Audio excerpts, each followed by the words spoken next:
It's just a huge honor for me today to be podcast interviewing Craig Kohler all the way from Chicago, Illinois. How's Chicago doing these days? It's a little cold, unseasonably so. It's between 35 and 40 right now. Yesterday I was lecturing in Cleveland, which is what, about 3 hours away from Chicago? Yeah, yeah, it's About three east. hours away in the Rock and Roll Hall of Fame. God, that was fun. I love being on the lake. You're on the lake too. So Dr. Craig Kohler is the inventor of ProFix. He has been practicing dentistry in Chicago for over 35 years. He is among the elite dentists in the country who utilize microscopes, enabling him to see at a magnification 5 times greater than the typical dentist. He earned his fellowship and master's from the Academy of General Dentistry. He has taught dentistry at North Shore University Health Systems, a teaching affiliate of the University of Chicago since 2000, and has been a visiting faculty member of the Spears Dental Institute since 2009. Where's the Spears Dental Institute? That's in Scottsdale. Frank Oh, Spear, okay. Indiana is a friend of yours. Yeah, I don't know yeah. if I, yeah, I speaks guess the high. word dental threw it off. It used to be the Scottsdale Center. Now do they call Yeah. it the Spear Center or the Spear Institute? I think it's the Spear Institute, but Okay, I yeah. could be When wrong. it said Spears Dental Institute, I thought maybe it was something else in Chicago. But so you No. like coming down here to Phoenix and Scottsdale to lecture? I'm a mentor, not an actual lecturing in front of groups of people. I'm there helping people to learn the principles that Frank and the other, full-time people are doing teaching. I probably have been there about 50 times since 2009. I've mentored most of their courses, particularly their beginning courses. I've also have helped out a lot. Probably my specialty has been helping train people with the microscope for their restorative design. When people come in, they learn how to do some of the preps for, veneers and zirconium and Emax. Bob Winter does an outstanding job, and so I'm there at the sideline when they start working on things, helping them to see how to do the preps, and they can see it under the microscope. And seeing that I use a microscope every day, it's really easy for me. I probably have worked with about 500 dentists that way. And what is the average? Is there any type of demographic for people who go to the Spear Center in Scottsdale? I mean, do they tend to be younger, older, middle? Any demographic trend among them? It seems to be, probably the bell curve is people from 30 to 50-ish, though you find people on either side of the bell curve as well. It's usually folks have been out of practice for a while and they realize that they want a little more training and want to truly improve their dentistry. What you're talking about, what you're doing, it kind of reminds me in '87 when one of the first guys I ever saw was Omar Reed. And do you remember Okay, the microscope, the what was it called, the keys method, where you would take scrape people's plaque and you put it on a phase microscope, and if they were sure. really clean, there was like you could barely tell anything was alive. And as it got more and more periodontal disease, I mean, it looked like some of those bugs were, jumping all around. Did you remember that technique? Um, I never had the full exposure to it, but I had heard of it as far as doing the phase contrast microscope. Yes. Yeah. So we see the microscope behind you. What are we looking at right there? If you're watching this on the Dentaltown app or YouTube or Facebook, you can see the microscope. If you're on iTunes, they're just listening to your sound. Tell them what I'm looking at. This is a Pro Ergo Zeiss, but I've got a microscope in every room. The other three rooms have Siler microscopes. And originally, the Siler microscope is what I started with about 20 years ago.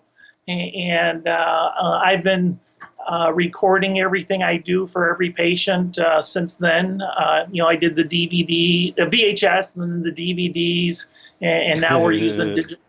So, Now Zeiss is out of Germany. Where's Seiler out of?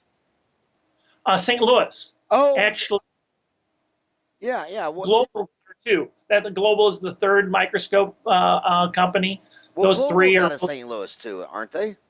yeah, they're both in the St. Louis area. So what's the odds that two of the three microscopes will be from St. Louis? Did Global branch off from Seiler? Or did Seiler branch off from Global? Well, Seiler actually branched off from the original Seiler that started in the like 1920s. Had his training from Zeiss in Germany, and then he moved over here. And so he started the business in the United States, was very successful. They do a lot of survey type work. They actually, Seiler actually does a lot of marketing, or does all the marketing for the planetarium, that equipment that Zeiss sells. So they actually have a license for that. So they're not like a hard competitor. Global, I'm not as familiar with as far as when they came along, but they certainly don't have the background that the Seiler company has. Well, I mean, the odds. I mean, what was that Occam's razor that the shortest distance between 2 points is the answer? I mean, obviously, if the Yeah. only other dental microscope company is in St. Louis, probably somebody left Zeiss to St. Louis, formed Seiler, and someone left there to go to Global, I assume, right? That's probably true. So you have the Pro Orgo from Zeiss. You have three from Seiler. Do you have any globals? No, but when I was I finished teaching over at the North Shore University Healthcare System, but they have globals there. So So how I'm pretty much? familiar with. So how much are these? And you're talking to a lot of kids. Why should a kid buy this? I mean, most people think scopes are for endodontist or for molar endo, but you're using it for perio. Well, I'm using it for perio, but I'm using it for all phases of general dentistry. My fillings. What I normally like to say is that when you're, let's say a tooth is about as big as your finger, and when you use the loops, it's like 2.5 times. When you use a microscope, you can go from 4 times to as big as your hand, 10 times. And if you really want to be hunting for something for endo, like the MB2 canal, you can get it up to 20 times. Typically, that's too close for a general dentist.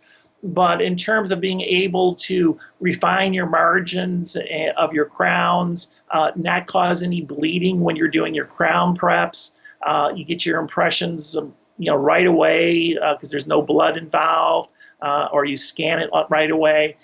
It's so much easier, and truly, when you record it, you can show the patient the decay or the crack, and the patient understands what's going on, and it truly is a benefit.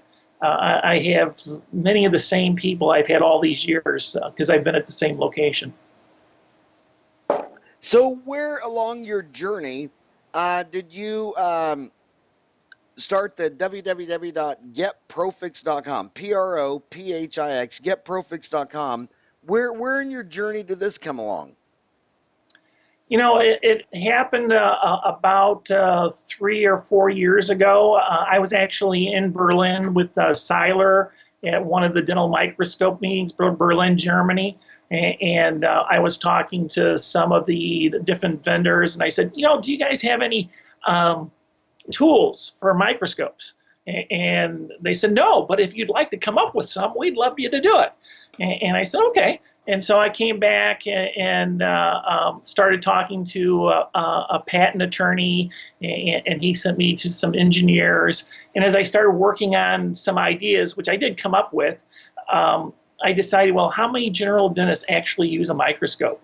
And the population is just so small that it didn't seem like that would be worth doing so much. And as I was trying to be more creative and inclusive, I said, wouldn't it be great if people could see what they're doing when they're brushing their teeth at home? And that's where the concept of a video toothbrush came into existence. Having videotaped everybody and showing folks, they would see it in the office and they say, "Oh yeah, I've got a gum conditioner. I need to do this or that," but they would quickly forget that, go back to their old way of brushing their teeth, come back in 3 or 6 months, and truly, you'd see a slow deterioration. So the idea behind seeing what you're doing alive, because ProFix is a live video toothbrush where on your cell phone you can see what you're doing. And it's a 5 megapixel camera, so it's actually clearer than many cameras that are out there today, intraoral cameras. The standard intraoral camera is 2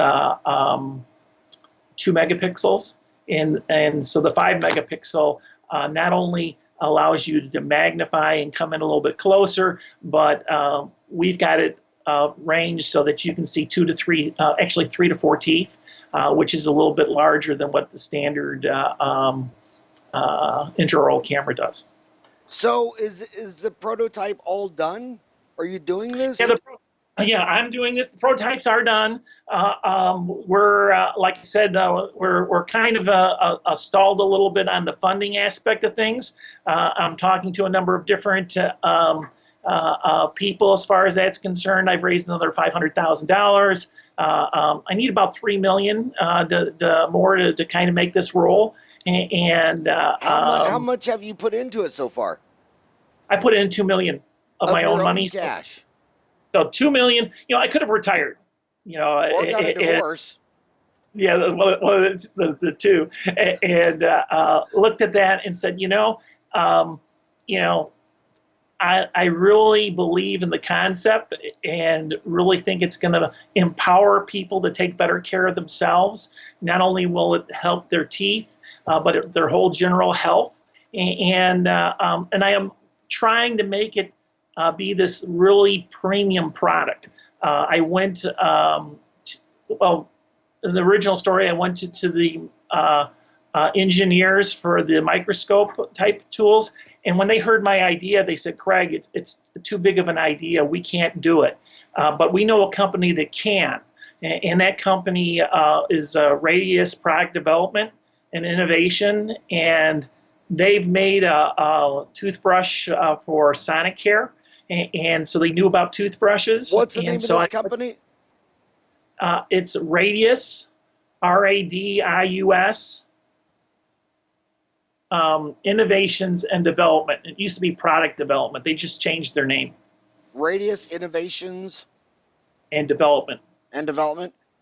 Okay, so are you a big fan of Shark? They've recently been purchased by a company that works with Apple, Jabil, which is a multi-million-dollar company. So if you go to their... So you've sunk $2 million into this, and you need $3 million more. Yep. So are you a big fan of the show Shark Tank? They actually asked me about 2 weeks ago if I want to go ahead and do that. And Shark Tank asked you? They were talking to me about it. Oh my God! If you go, can I meet you there and just be your bellman? I'll carry your bags. I'll carry the toothbrush. I'll iron your shirt in the hotel room. Whatever you want. They call it Shark Tank for a reason. And I'm not too interested in having some of my limbs cut off. On the other hand, if it turns out that I can't find any other investors, then I might consider it. No, you're on. You have to go, because how many people watch that show? Oh, tons. I mean, it's millions and millions and millions, and it's on 4 nights a week. And half the time you watch a show, it's a rerun. My boys love the show. It would be more brand awareness for what you're doing, that when no matter what happens on Shark Tank, when your product comes out, millions and millions of Americans will have already seen it. So you can't buy. I mean, think of how much money an ad costs, and they're usually 30 seconds on TV. But now you're on Shark Tank, and your whole session is 10 minutes. I mean, that's $20-30 million worth of advertising just during the live show. and then you have reruns and reruns and reruns forever. I mean, you absolutely can't turn that down. I mean, I'll go there and coach you and psych you up. So go through Shark Tank. What would Lori Greiner, Mark Cuban, Robert, Kevin O'Leary, known as Mr. Wonderful, Damon, Barbara, what would they all say if you pitch them? Because you know what they're going to say. What are they going to say? What would Mr. Wonderful say? Kevin O'Leary, who's now going to run for president of Canada, or prime minister. You know, it's one of those situations where we do have a certain amount of user confirmation that people would like the product, but we don't have enough money at this moment to send out as many prototypes. And if I had as many prototypes to send out so that I could come back and say, yeah, this is great. So that's probably going to be their main complaint is that there hasn't been enough confirmation with prototypes yet. So it's a significant risk. Like I had mentioned before, though, I'm trying to use a fabulous company that's done it before. And I've also developed the company that developed the app on the phone, also developed the app for MasterCard. And so it's a really, you know, I'm going with premium type companies as far as being able to really get the best bang for the dollar. And that's kind of the way I am. I like my fillings to last for a long time. I like my crowns to last for a long time. And I want to be able to have a premium product that any dentist or any hygienist or any dental assistant would love to have for themselves, but also be willing to stand behind. Well, Shark Tank averages 8 million viewers a show. 8 Wow. million viewers. So you could pitch this entire idea. I mean, you're in Chicago. I mean, that's basically the. I mean, what is the metro population of Chicago? I think the whole area draws about 11 million. The metro or the city limits? The metro, you know, the whole metro. The whole metro area. Yeah. So I mean, to be able to pitch to every single person in the metro of Chicago for 10 minutes is, I mean, my gosh. I mean, that's just, you have to do it, buddy. I'm telling you. But what are they going to say? What are they going to say? Mr. Wonderful would say, we just need the license, the patenting. You know, if you don't have a patent, if you don't have anything defensible. We have the patents filed. I also have an international patents filed. And I'm working with a fabulous law firm from Chicago that has, 80 different offices around the world, and they're in China as well. So I'm really going first class as far as protection. So then Mr. Wonderful is going to say, well, let's get the patents, and then let's go to someone like Sonicare or someone or Oral-B or someone big and just license it and get out of you don't want to get into the production, the warehousing, the distribution, the retail, the big box, the whole 9 yards. What would you say to that idea? You know, certainly Sonicare and Oral-B are familiar with what we're doing. We were at the Consumer Electronics Show, and they stopped by the booth and talked to us and all this last January in Las Vegas. It's just, I think what they're looking for is, is there a market share? ProFix isn't for everybody. It's really for the person who wants to be self-disciplined, to take care of their teeth.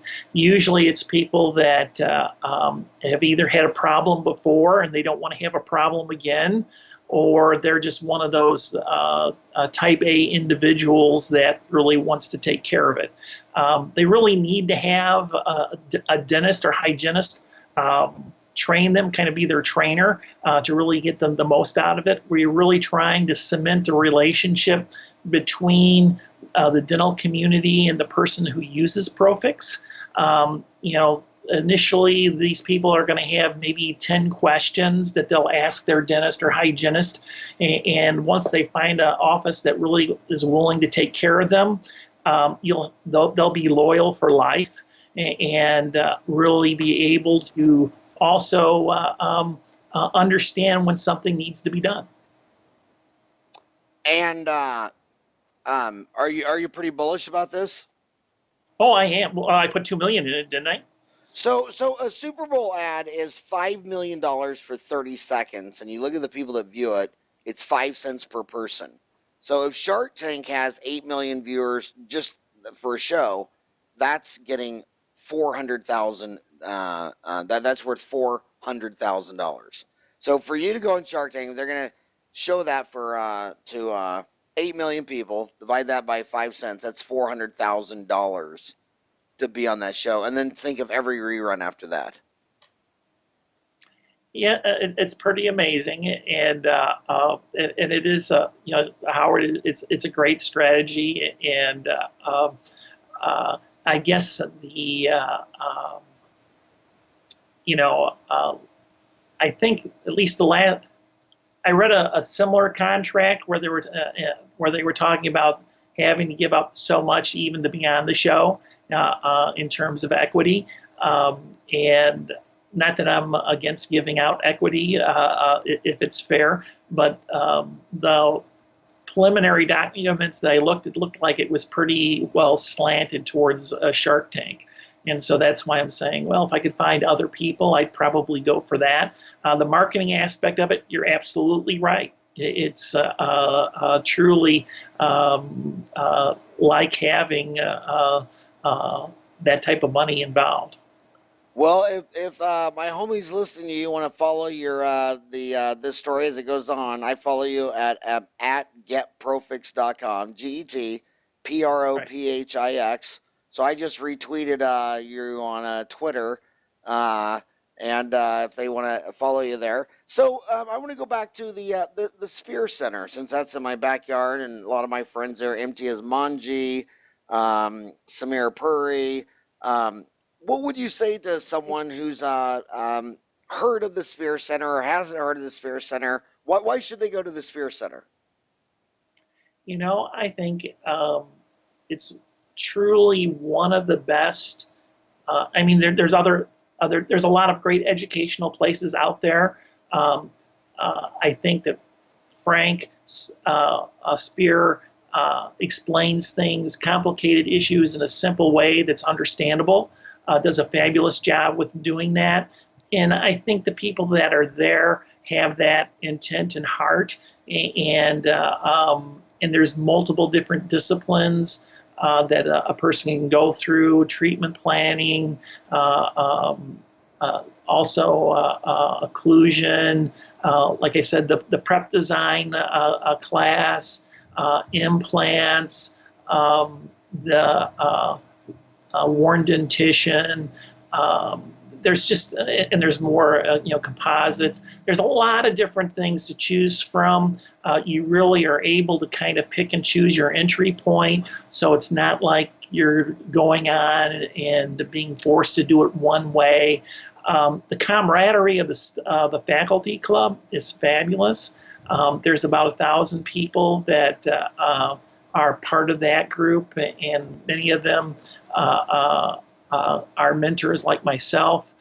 Many of them are taking classes as well. And it's good to be a part of a group where people are really trying to help each other learn more about dentistry.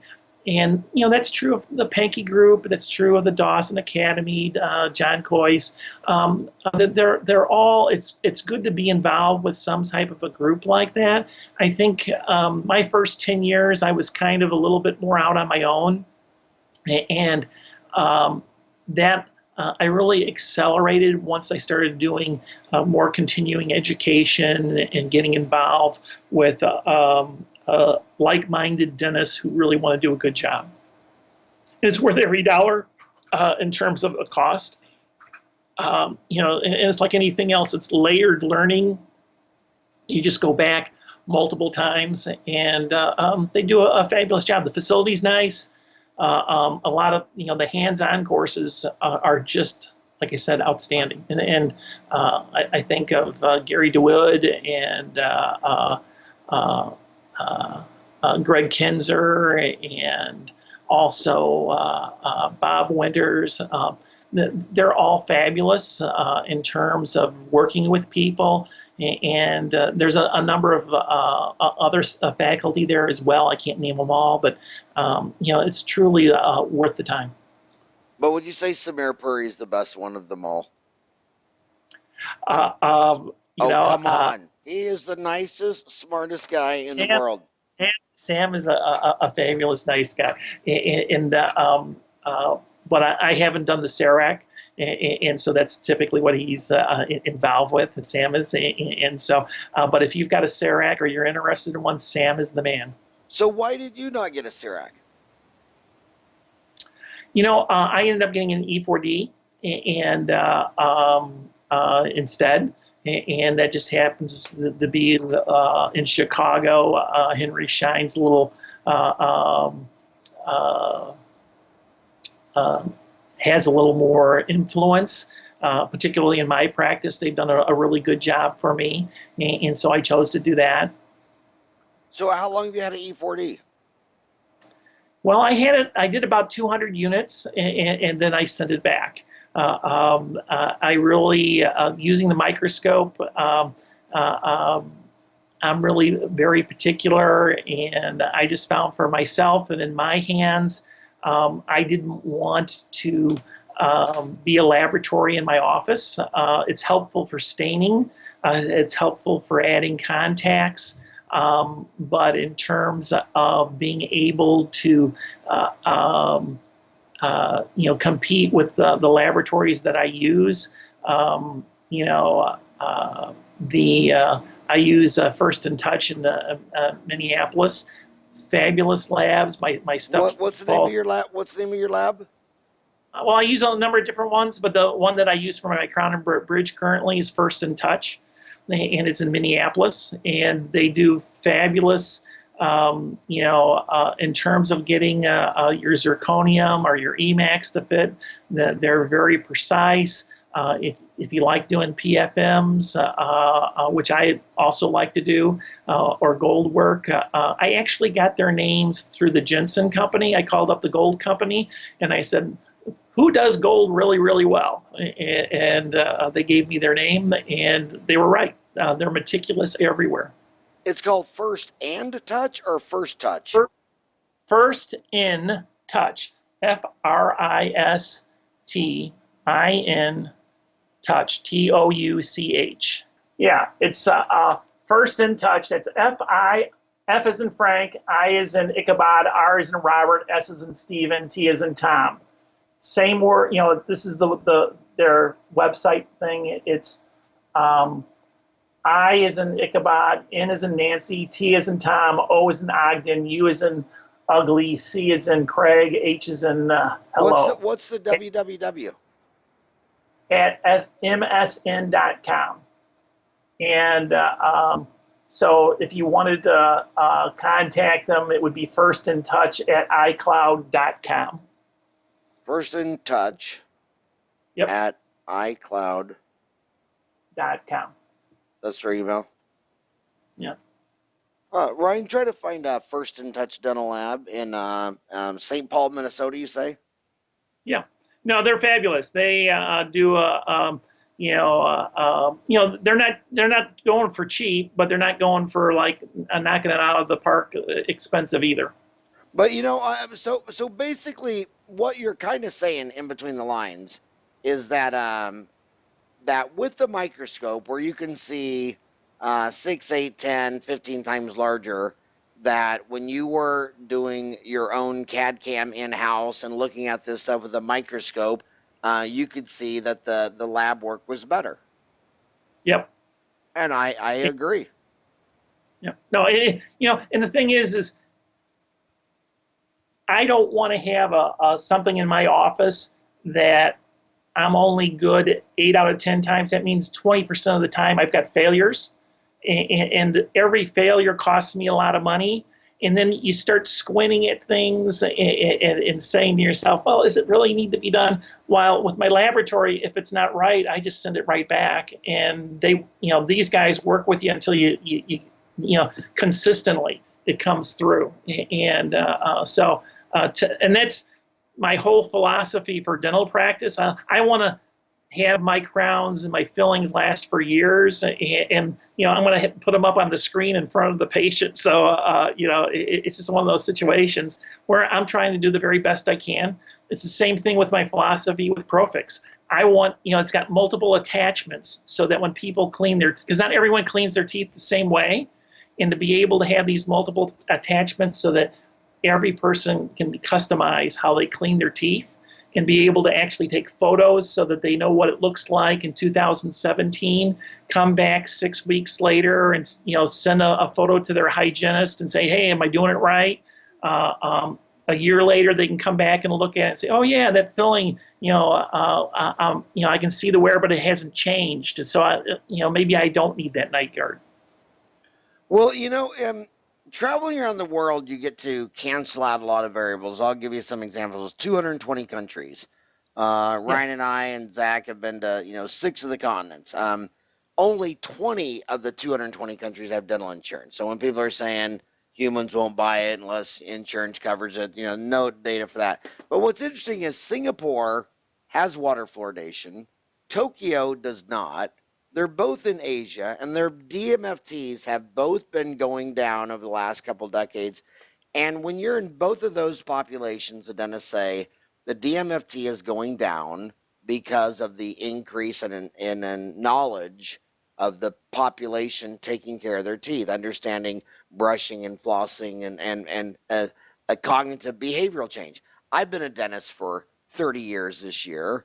I'm obviously overweight and eat way too much sugar and cake and candy and cookies, and I do everything wrong for causing decay. I haven't had a cavity for 30 years because I'm a dentist. I know how to clean my teeth. So it seems like the obvious evidence is that to bring down DMFT, disease missing and filled teeth, is to increase the knowledge of the person taking care of their teeth. If they know how to take care of their teeth, it doesn't matter if they have fluoridated water or not. It doesn't matter if they drink Coke or Pepsi or root beer or not. What matters is that we have to raise their dental IQ, and this is something that you're doing. That's why I wanted to get you on the show. I think this is very, very powerful. Well, thank you. No, and even if it doesn't, even the first market I would focus on is getting all the dental office and hygiene departments to be demoing this in the office. So, I mean, just if you, look at the hygienist like piano lessons. If the hygienist could just, I've always cringed my whole life when I would go to piano lessons, the piano teacher would have you play. She'd show you something, have you play, you'd play in front of her. And then these 6-year-old kids go to the hygienist, and the hygienist, wham, bam, thank you, ma'am, brushing, flossing, Profis, x-rays, whole 9 yards. And the kid leaves, and he still has never flossed his teeth once in his life.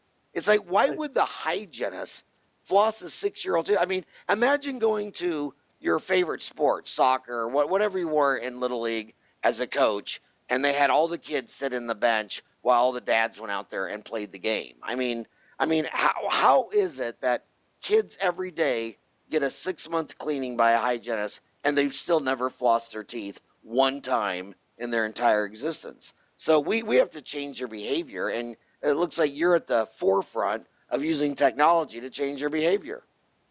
Now, see, this is what I'm hoping to do as well, is having the dental offices, because it's a better camera than what's currently out there for people at a cheaper price, that the hygienist could actually have a sleeve on it and use it so that it doesn't have any wire hookup, so it's better ergonomically for her. And then she could actually take a photo of it and put it up there, then go ahead, say, Mrs. Jones, you're getting this isn't working. Here, take my ProFix and brush it this way so that you can see yourself brushing it.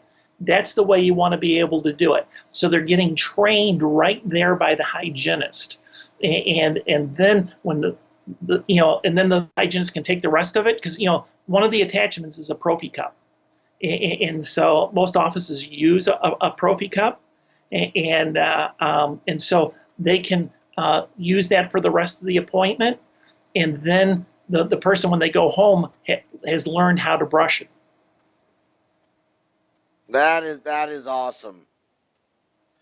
And also, there's so many, if you remember when intraoral cameras first came out, a lot of people bought them, but a lot of them have them in a corner someplace because they don't use it very well. It hasn't been incorporated. But to be able to have something that the hygienist uses for training and doing the photos, and then also to be able to document, okay, this is what needs to be done, to have that done in a regular way and have that, like I said, for $350 or $300, I mean, they should be flying off the shelf. And the only thing that the dentist has to do is get the throwaway attachments, and then the sleeves. So I think a lot of people. Yeah, go on. So the lab you're recommending, you're right. The email is First in Touch at msn.com or at what was the other one? At the Apple one. Yeah, the First in Touch at msn.com, First in Touch at icloud.com. Yeah, but the name of the lab is actually called Intelligent Touch Dental Laboratory. That's correct. You're right. Yeah, so it's Intelligent Touch, and the owner is David Jeffrey, Geffre. And I tell you, I've been up, I've visited the place, and so I've seen their whole outfit, and they have just the greatest staff, and they will, a guy named Rick in Crown and Bridge, if you want gold margins that are smooth as anything, he works at that tirelessly. He's got a guy named Russ that does denture type things that do really well. No, I've been very, very pleased. Yeah, and the reason I was trying to chase down his name is because, these dentists, the whole deal at Dentaltown was that no dentist will ever have to practice solo again. And right now, you two, me and you are talking to each other while they're listening to this commuting to work. And one of the most common questions a dentist will ask is, do you know the name of a good lab? And so that's why I was a stickler on chasing it down. Yeah, no, it truly is, like I said, one of the best labs I use. So you and I are the generation where we go to, we read textbooks, we go to conferences, we go to brick and mortar buildings. Podcast listeners are usually millennials. They do everything on their iPhone, Snapchat, Instagram, Facebook, Dentaltown online CE courses. So if you're, what's that? The Spear Institute has a fabulous online version that is built really for millennials, so that you don't have to go out there. And it's got chat rooms, and it's got all sorts of different things that you can go on. And that's called Spear Online, right? That's correct. And how often do you get on that? Like you said, I'm a brick and mortar person, and I do go on it, but it's not my first choice. And to be perfectly honest about it, I'm running a full-time dental practice here, so I'm working close to 40 hours a week. I've got a little niche in cosmetic dentistry. I've got a YouTube channel that has over 15 million views and 13,000 folks that follow me. And so I'm putting up videos on, like explanations for patients, so that when people get a ProFix, they know what a filling, what a cavity might be or what it might not be. So all these videos on your YouTube channel are filmed from your microscopes. That's correct. And so it's all original stuff. There's about 300 of them. You have 282 videos and 13,676 subscribers, including me. I'm a huge fan of your YouTube video. And so talk about your YouTube channel. When did you start that? 2008. 2008. Yeah. And is I've it got I've got I've got like a one that's gone ballistic that's got like 6 million views on it. That's called the crown buildup, and where I take a tooth, the person doesn't have a lot of money, and we just make a huge filling on it, and the person knows that it needs a crown, and so you get people going back and forth on what should be done, and it still gets like 250,000 views a week. that is crazy. And are these consumers or dentists? Do you know any split on that? It really varies, and so it goes from some and it's the public, and so sometimes you have really nice people, and then you have some folks that are not quite so friendly, and In the comments, you mean? yeah, in the comments and that sort of thing, but that's the way the real life is. Well, I mean, go back to your last Thanksgiving dinner at the family. Who listening doesn't have a crazy uncle that shows up at every Thanksgiving dinner? Yep, yep. Gosh, if my Thanksgiving dinners and family reunions were filmed and put on YouTube, they'd probably be taken down by Google.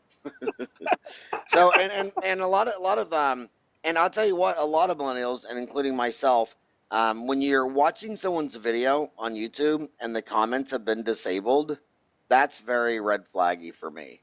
It's like, No, I want to hear what people have to say, and I also like to be able to like I've got one of my favorite videos to show is someone who's made an unintentional mistake so that someone can actually learn from other people. So my patients have been gracious enough. Like there's this one that unintentional dental disaster, and the person has brushed their teeth so much that it knocked out a filling that was a class 5 by the gum line, and the decay there got deeper, and it's into where the nerve is. And so someone can actually visually understand why they need a class 5 done, and because the nerve is very close. And so when I have someone that has 1.5 to 2 millimeters, I can show them that video of 3 millimeters or 3 to 4 millimeters, and it's like, it's worth the money so that I don't need a root canal, post and core, and a crown. so have you, why do you always still do YouTube? Just curious what your thoughts are. And why do you not start uploading the videos into Facebook just like you do YouTube, to have a Facebook page with all these videos along with a YouTube page? What are your thoughts of that? What is That would be a great thing to do. To be perfectly honest about it, is that I've been spending the last 3 years when I have free moments working on ProFix, and so it's just a lot easier for me to upload it into the YouTube, and truly, I'm not trying to make money off of YouTube. There's no advertisements that I'm getting anything from, though, because I've got the 15 million views or so. I've been approached a number of times. The first couple of times I was looking at it, they were advertising nice Russian girls looking for lonely single men, and I didn't want to have my name associated with that. Can you give me the name of that website just for personal use? What is it? www. If you Google it yourself, you could probably think. Well, now that our president, I figured out our president hates immigrants because all 3 of his wives are from Russia.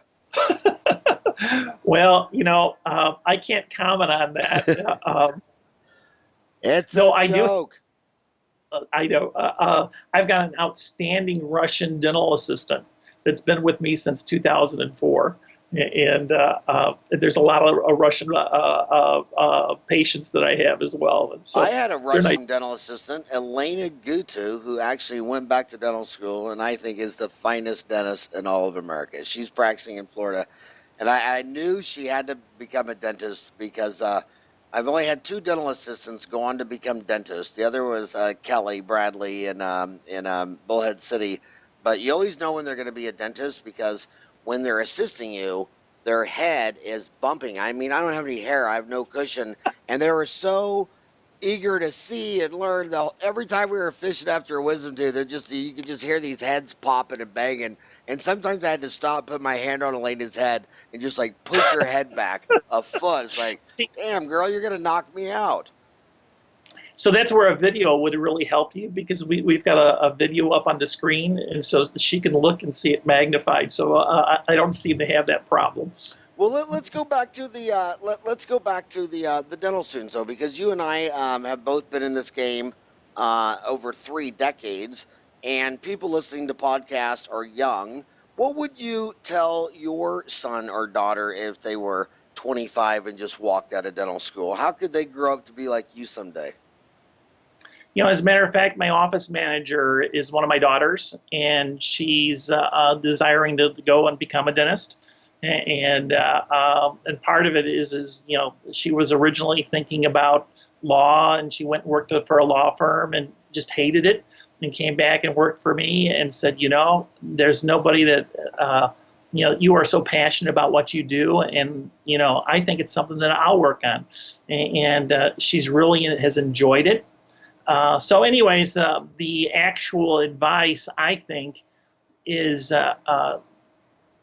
dental school is not the same as real life. They throw in a lot of different things that are necessary, but you really want to realize that they're just giving you a basis, and you want, when you're finished, to find some people that are willing to mentor you, help you, give you some direction.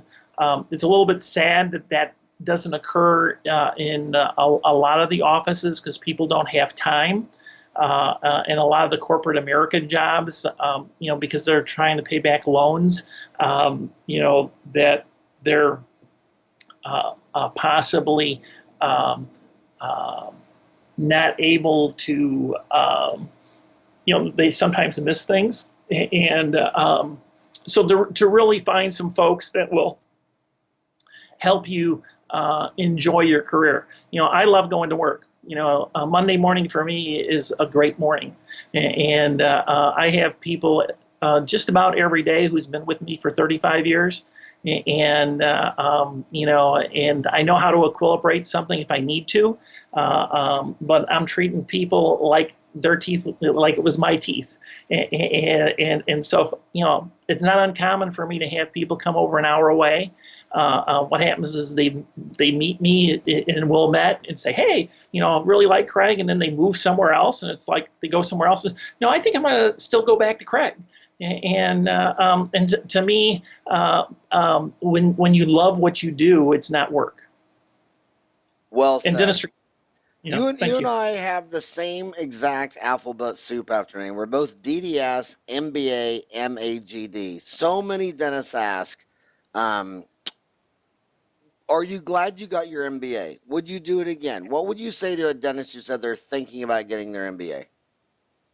I'd say absolutely. It's you learn so little of a business in dental school. When I went to dental school, it was like 3 days worth, and the thing usually was, well, get a financial advisor, get an accountant, and let them do it for you. And that's why you have so many dentists being poor business people. And the idea is I think you need to be thinking about what type of MBA program. You probably don't need one of the top 10 type schools that are for corporate America, but getting one that really goes more on the practical side of things, I think is really helpful. Well said. Very well said. I mean, gosh, my MBA was Monday and Wednesday nights from 6 to 10, year round for 2 years. And when it was over, I can still remember driving home sad. I mean, just sad. I mean, to hang out with those 200 kids talking business, 2 courses a trimester, 6 courses a year, 12 courses in total. I mean, that was the most fun I think I ever had in a university. Continue with your MAGD. A lot of kids why did you join the AGD? Why did you get your FAGD and go on to get your MAGD?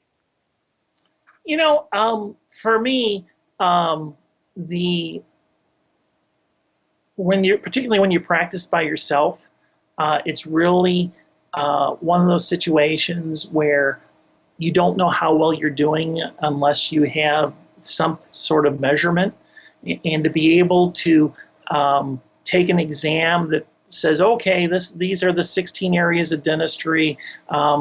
How well do you really know that? And I took that probably 10 years after I was out. And so it's like, well, Craig, did you, just going and doing the review courses beforehand just helped me, just some of the things that I forgot, some of the new things that were out there. So that was outstanding. And it turned out not to be difficult for me. And the thing is wouldn't you really want to know if you didn't know something that was important? Because you don't want to make mistakes for your patients.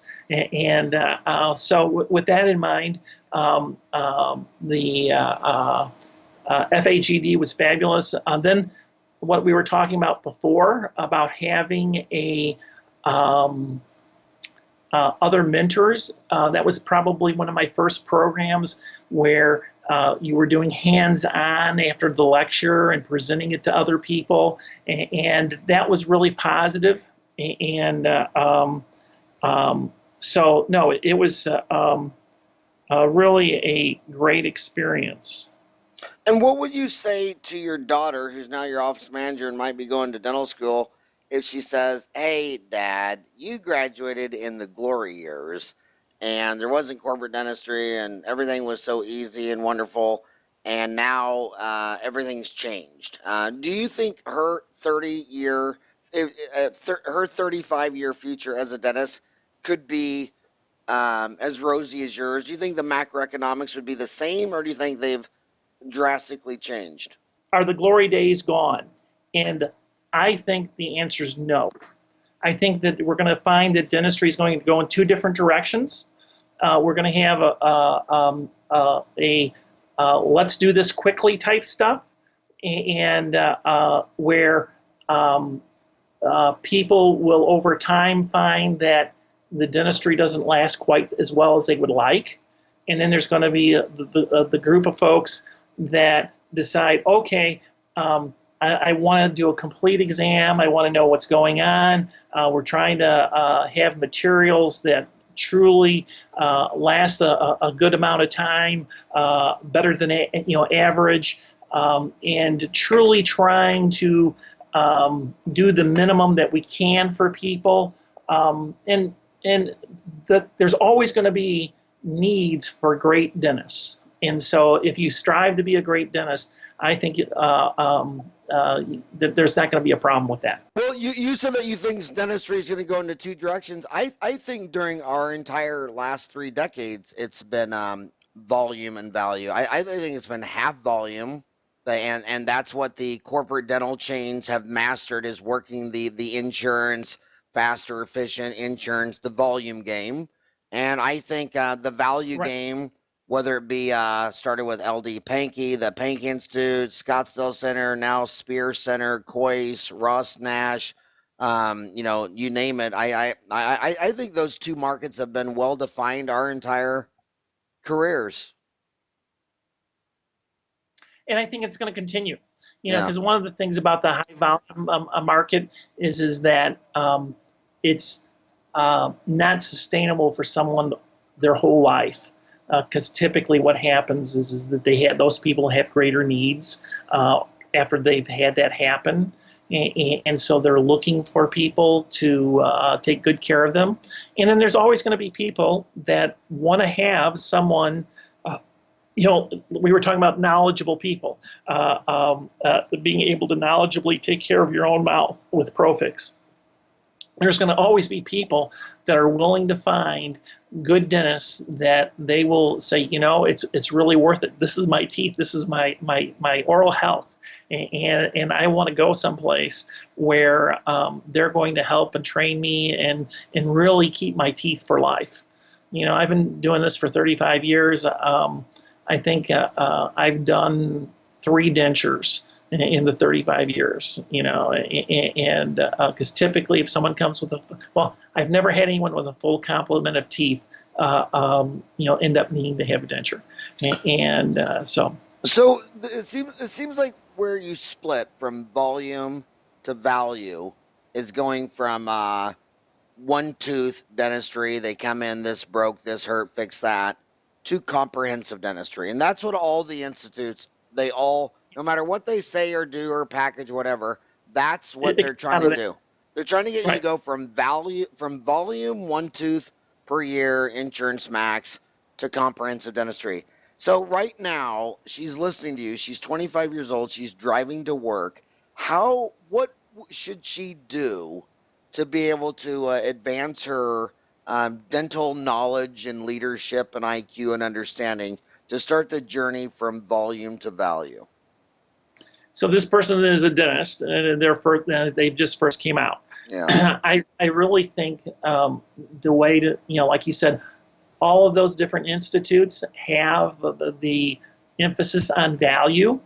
And what I would, recommend is go through, talk to some other dentists to get some recommendations, find, friends that are a colleague that would go with you someplace so that you've got someone to bounce the ideas off of, and then go through their program or a good portion of that program. And then I'm a real big advocate of, someone can explain it better a different way. And so don't just be a groupie of one group, but go somewhere else and hear how they present it, and then over time, find the, like some speaker, like I have mentioned, Frank Spears, fabulous. Hear what he has to say. But that doesn't mean that you don't talk to John Coyce and hear how he explains it, or Jimmy Eubanks, or Pete Dawson. There's all sorts of great people out there, so. But my first thought is, like anything else, you have to make a goal. You write it out and you say, this year I'm going to find one of these institutes, and I'm going to find a friend to go there and get that initial learning about comprehensive dentistry. I went to out at UCLA, the diagnostic box. I don't know if you knew Bill Yancey back in the day, but that was my first, being able to be exposed to that. And that changed how I did dentistry, but it also increased, because I was doing comprehensive dentistry, and it increased my fees as well as I slowly put it, not my fees, but my gross, as I slowly started incorporating, changing from tooth type dentistry to comprehensive. And then there was less stress. People who, I still did some the tooth type things, to pay the bills, etc.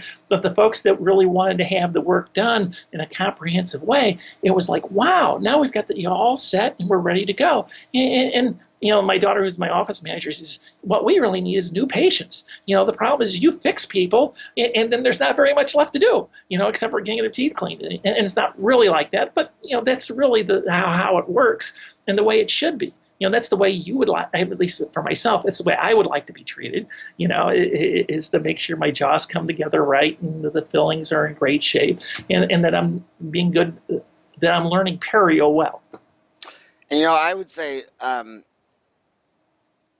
most important part of that journey for me, going back 30 years, was that once you decided you're going to join the AGD and get your FAGD, it was the same people at all those courses, and you're a summation of the 5 dentists you talk to the most. So if they're your drinking buddies from dental school and they're all bitching and moaning and bitching and moaning, then you think the sky is falling and blah blah blah blah. But if your 5 best dental friends are CE junkies, and every time you go to the course, you're sitting with your homies, you're having fun, and you're all pushing each other, and you're like, oh, really? I should go to that. Oh, I should hear this. Oh, let's go there. Well, do you want to go with me? And it was just it's the same thing with Dentaltown. I mean, you after work, 4 out of 5 dentists probably go home and say, I hate dentistry. I'm gonna just drink a beer, watch ESPN, and escape. Well, who's the thousands and thousands that log on Dentaltown wanting more and learning more and sharing cases and posting cases till 3 o'clock in the morning. So if everybody you hang around with loves dentistry and is going for it, then you're going to love dentistry and go for it. And if everybody you hang around with hates dentistry and thinks it's a horrible profession, then you're going to start believing that. Yeah, you really don't want to hang out with anybody that hates it, and really the benefit, like, having your homies, they come up with an idea, they say, hey, what about this? And they're not afraid to share, and then you'll say, wow, that's a great idea, that really works, and then it feeds, because you come up with an idea and say, hey, well, this is the way I do it, and it truly, so, I've got a number of good friends in Tampa. One guy's Larry Saylor, and just an outstanding dentist. He's been through a number of the different programs with Coyce and Spear, and we are visiting faculty down in Scottsdale. But I used to go down there. It turned out my parents ended up living there 6 months a year, so I'd go down there, and eventually we started a study club, and it's the 17, started with 6, there's 17 of them there, and I did that for about 2.5 years. It was just fabulous, and I still keep in touch with those folks. Was Bill Strupp one of them? No, Bill's in that area, for whatever reason, I don't know why he got involved, didn't, I mean, it was most, I think, I'm probably one of the older people in there. Most of the guys are in their 40s. Yeah, so I'm a little above the curve. They're kind enough to let the old guy hang out. So I used to love going down there and seeing Bill Strupp. There was no one. I've never seen anybody live in their office more of a perfectionist than that son of a gun. I mean he would take 40 hours to seat a gold onlay if he thought the margin was just 1/1,000,000% off. I mean, and seeing his intensity for perfection just raises everybody's bar. I mean, Sure. I just love that stuff. So you have 4 children and they're all girls. Yes. And I have 4 children and they're all boys. So who had a harder life? The one thing about girls is that they always take really good care of you. And I would pit my girls against your guys as far as how well they take good care of me. Ryan always cooks for me, but he always puts crushed glass in the meatloaf. He says it's fiber and it's good for me. I'm sure I have more drama than you do, but that's just the way it is. Well, it's funny because I feel like my whole world was women. I grew up with 5 sisters. You start a dental office, it's all women. And so when I had 4 boys, I really felt out of place. So, Ryan, I'm sorry I had no training with sons or daughters or brothers. But, hey, thank you so much for coming on my show. My gosh, you have to do the Shark Tank. Just show that contract to the attorneys. Get beefed up on it. I mean, basically every single episode is going to would have cost you $400,000 per 30 seconds. And so it's going to hit 8 million viewers, and it's going to be an 8 to 10 minute segment. I mean, they got 4 segments an hour, and it's 40 minutes of TV and 20 minutes commercials. I mean, you got to do it. And if you're nervous there, I swear to God, I would fly there in a minute to be your get you pumped up or practicing with you or whatever. I'm going to be down in Scottsdale relatively soon doing a demo with some of the different folks for the ProFix. If I'm in there, would you be interested in having me do that? Showing Absolutely. you what I'd love to be you next time you're in Scottsdale. Okay, it'll probably be in the next 6 weeks or so, but we'll contact and most people in Scottsdale won't come to my house because I live in in Phoenix, and they're afraid to cross that border into where all the poor crazy people live. But I might have to come see you in the rich elite Scottsdale. Have you been to Lux Cafe? Lux Cafe? Yeah, in Phoenix. It's on Indian School. It's a fabulous coffee place. They roast their beans right there, and LUX Cafe. If you like cappuccino, espresso. Absolutely. At 6 in the morning, there's a line out almost into the street. Yeah, Saturday absolutely. Okay, so next time you're in town, I look forward to seeing this live. Okay, thanks so much. All Bye-bye. right, bye bye.